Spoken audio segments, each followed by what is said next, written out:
UP से BJP के चुनावी उम्मीदवारों की पहली लिस्ट आ चुकी है। मुख्यमंत्री योगी आदित्यनाथ गोरखपुर से चुनाव लड़ेंगे। इसी गोरखपुर लोकसभा क्षेत्र से वो 5 बार सांसद रह चुके हैं। फिलहाल तो वो एमएलसी हैं, मगर सवाल यह है कि कहां तो कयास लग रहे थे कि योगी जी अयोध्या से लड़ेंगे। उनके अपने एक पार्टी सांसद ने उनको मथुरा से लड़ने का भी न्योता दिया था। तो फिर योगी आदित्यनाथ को पार्टी गोरखपुर सीट से ही क्यों लड़वाना चाहती है? योगी आदित्यनाथ ने कभी किसी इंटरव्यू में इशारा नहीं किया कि वो गोरखपुर से ही लड़ना चाहते हैं। पार्टी कहीं से भी लड़वा दे, 403 सीट है, ये बोलते रहे वो। यानी योगी जी का खुद कभी ये आग्रह नहीं था कि गोरखपुर से ही उन्हें लड़वाया जाए। अब सवाल उठता है कि पार्टी ने उनकी क्यों नहीं सुनी, मुख्यमंत्री का इशारा क्यों नहीं समझा? आखिर पार्टी उन्हीं की अगुवाई में चुनाव लड़ रही है। तो क्या यूपी बीजेपी में बगावत और यूपी के तेजी से बदलते राजनीतिक समीकरण से दिल्ली में बैठी मोदी, शाह, नड्डा की तिकड़ी घबरा गई कि योगी को गोरखपुर की सेफ सीट से ही लड़वाने का फैसला हुआ ताकि कोई फजीहत ना हो? आखिर वो मुख्यमंत्री हैं और बीजेपी का चेहरा भी। तो क्या पार्टी सेफ खेल रही थी या पार्टी कुछ और भी खेल खेल रही थी? और क्या वो खेल बीजेपी में ही दो नेताओं की हिंदुत्व की छवि का टकराव है? तो क्या गोरखपुर से योगी को लड़वाने का फैसला करके पार्टी उनकी ऊंची उड़ान के लिए भी पर कतरना चाहती थी? आप पूछेंगे कैसी ऊंची उड़ान? ऊंची उड़ान जो शायद योगी जी के राष्ट्रीय एम्बिशन से जुड़ी है। आप पूछेंगे किस पर कतरने की बात कर रहे आप? ये मत भूलिए, सीटों की राजनीति की डोर दिल्ली के पास थी। दिल्ली यानी मोदी के पास। नमस्कार, मैं हूं आपका न्यूज बाज प्रभात शुंगलू। मेरा आज का सवाल, क्या योगी गोरखपुर के अलावा दूसरी सीट से चुनाव हार सकते थे? अपने जवाब हां या ना में जरूर दीजिएगा। सवाल उठता है कि एक राज्य का मुख्यमंत्री, वो भी प्रधानमंत्री का करीबी माना जाने वाला योगी आदित्यनाथ, अपने दम पर, अपने कंधे पर यूपी में पार्टी की नैया पार कराने का इरादा और हौसला रखता है। उसको उसकी मनचाही सीट पार्टी ने नहीं दी। और आखिर क्यों? इतने बड़े राज्य में जिसमें 403 सीट है, उसमें सेफ सीट गोरखपुर ही क्यों मुख्यमंत्री योगी आदित्यनाथ के लिए? आखिर अयोध्या क्यों नहीं? हालांकि गोरखपुर योगी आदित्यनाथ की राजनीतिक कर्मभूमि रही है, जहां के गोरखधाम मठ के वो महंत भी हैं। लेकिन हकीकत यह है कि वहां से मौजूदा विधायक बीजेपी के ही राधा मोहन अग्रवाल 4 बार चुनाव जीत चुके हैं। यानी बीजेपी योगी की जगह मौजूदा विधायक को भी टिकट देती तो पार्टी जरूर जीतती। लेकिन उनका टिकट काट कर योगी को क्यों लड़वाने का फैसला हुआ? गोरखपुर से क्यों, अयोध्या से टिकट क्यों नहीं? और जहां तक रही बात, मथुरा से योगी के लिए न्योता जरूर था, मगर वहां कास्ट इक्वेशन या यूं कह लें सपा और आरएलडी का गठबंधन उस इलाके में योगी के लिए मुश्किलें बढ़ा सकता था। मुख्यमंत्री और उसकी पार्टी के लिए नाक का भी सवाल था। बचा अयोध्या। पिछले दिनों तो लगभग यह खबर आग की तरह फैल चुकी थी कि योगी जी अयोध्या से ही लड़ेंगे। अयोध्या को लेकर तो योगी जी काफी सक्रिय दिख रहे थे। पिछले दिनों अयोध्या के पार्टी कार्यकर्ताओं से उनकी सक्रियता बढ़ी, मेलजोल बढ़ा। उन्होंने साधु संतों के साथ भी मेलजोल शुरू किया। उनके सभी भाषणों में अयोध्या और राम मंदिर का जिक्र जरूर रहता है। यानी अयोध्या से लड़ने की तैयारी योगी जी शुरू कर चुके थे। ये कयास भी लग रहे थे कि योगी जी का अयोध्या से लड़ना, इसका ये मैसेज भी साफ जाएगा कि पार्टी अपने प्रिय मंदिर कार्ड और डेवलपमेंट दोनों को साथ लेकर चल रही, यानी हिंदुत्व भी और विकास भी। योगी जी खुद कहते हैं कि पार्टी कहीं से भी लड़वा दे, वो पार्टी के सिपाही लड़ लेंगे। अगर वो मुख्यमंत्री हैं तो फिर कहीं से भी चुनाव लड़ने में पार्टी को कैसी हिचकती उन्हें लड़वाने में? अयोध्या से क्यों नहीं, गोरखपुर ही क्यों? यही सवाल मैं बार बार पूछ रहा। इसके कई कारण हो सकते हैं। अखिलेश यादव भी एक कारण हो सकता है, बीजेपी के अंदरूनी हालात, बीजेपी की बगावत, यह भी कारण हो सकता है, जिस पर मैं बाद में बात करूंगा। मगर सबसे बड़ा कारण यह है कि अयोध्या में राम मंदिर है जिसका निर्माण चल रहा है, और जिस निर्माण कार्य का पूरा श्रेय केवल और केवल प्रधानमंत्री मोदी ही बटोर रहे, वही बटोरना चाहते हैं। हालांकि सुप्रीम कोर्ट के फैसले के बाद मंदिर निर्माण का कार्य शुरू हुआ, मगर मोदी सरकार इसको अपनी जीत की तरह लोगों के बीच पेश कर रही।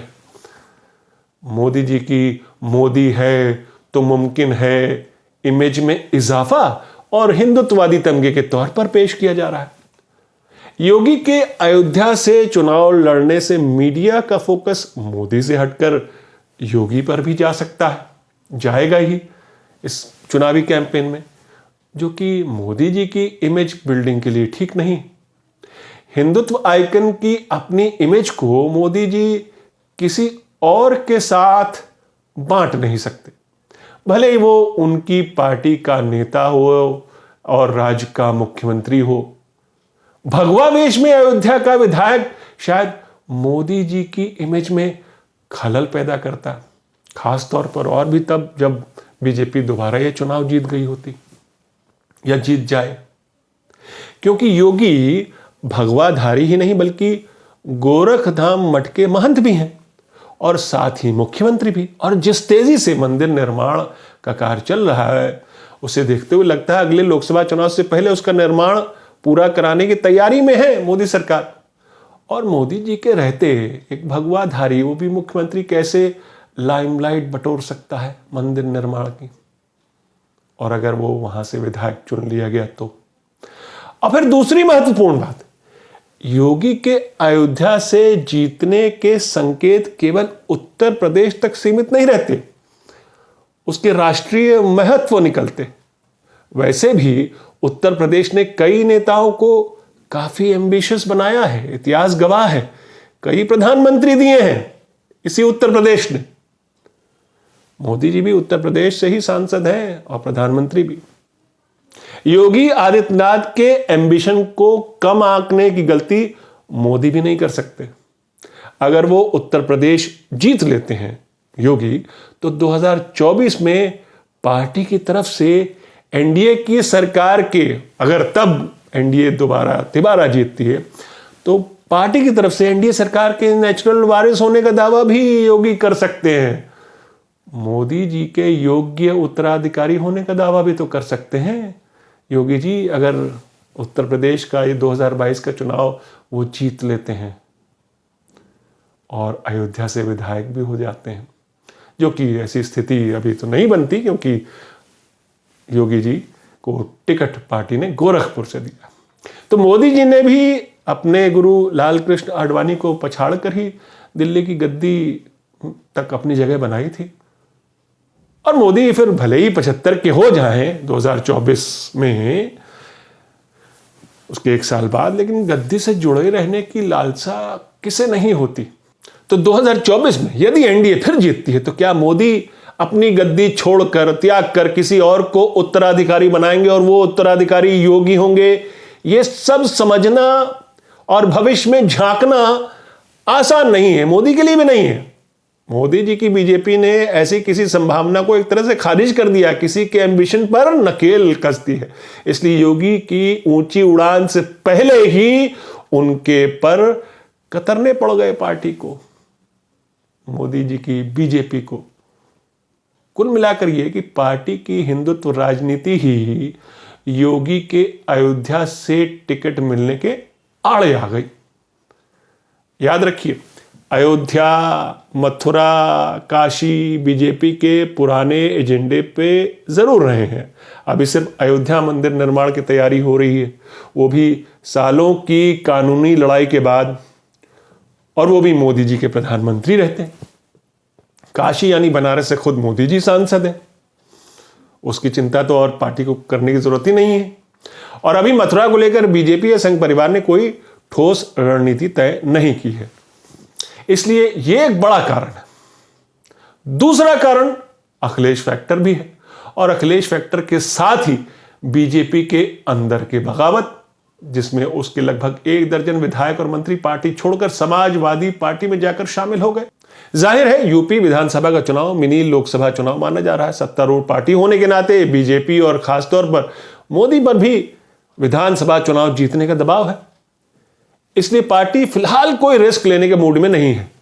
भले ही उसके इस फैसले से मुख्यमंत्री योगी आदित्यनाथ के मुंह का स्वाद खट्टा हो गया, क्योंकि चुनाव को महज 4 हफ्ते से भी कम का समय बचा है और बीजेपी के दमदार सरकार में ऑलरेडी उसके अपनों ने ही सेंधमारी कर दी है, उसके स्लोगन की धज्जियां उड़ा दी हैं।